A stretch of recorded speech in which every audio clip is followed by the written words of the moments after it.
Vinod come. இங்கிட்டு போறீங்க அங்கிட்டு போறீங்க, துரு துரு துரு துருன்னு அப்படியே பம்பரமா இருக்கீங்க. சொல்லுங்க, அந்த காலையில லெஃப்ட் சைடு போனீங்களே, என்ன பண்ணீங்க? அது லேப்டாப் எப்படி ஆன் பண்றது தெரியல சார், அது கேட்கறதுக்காக போயிருந்தேன் சார். ஹெச்ஆர் ரூமுக்கு போயிட்டு வந்தீங்களே, சம்பளத்துக்கு முன்னாடி அட்வான்ஸா எதனா காசு கொடுப்பாங்க போயிருந்தேன். ஜெராக்ஸ் மிஷினுக்கு போனீங்க சார். அக்கா பையன் வந்து ப்ராஜெக்ட் பண்றான் சார், +2 படிக்கிறான். வெளியில எத்தா ரொம்ப செலவாகுது ஜெராக்ஸ், அதனால இங்க சும்மா கொஞ்ச நேரம் மாதிரி படியில வேகமா போயிட்டு மேல வந்தீங்க சார். 5 மணிக்கு ஆபீஸ் முடியும் சார், 5:10 கேப்.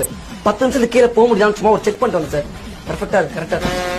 அப்போ இடையில வந்து ஒரு 3 மினிட்ஸ் உங்களை நான் பார்க்கவே இல்லை, எங்க போனீங்க? சார் ஒர்க் ஸ்ட்ரெஸ் ரொம்ப ஓவரா இருந்துச்சு சார், தம் அடிக்கலாம்னு போனேன் சார். சரி, இப்ப பேக் எடுத்துட்டு சார் வீட்டுக்கு போனேன் சார், டைம் போயிடுச்சு.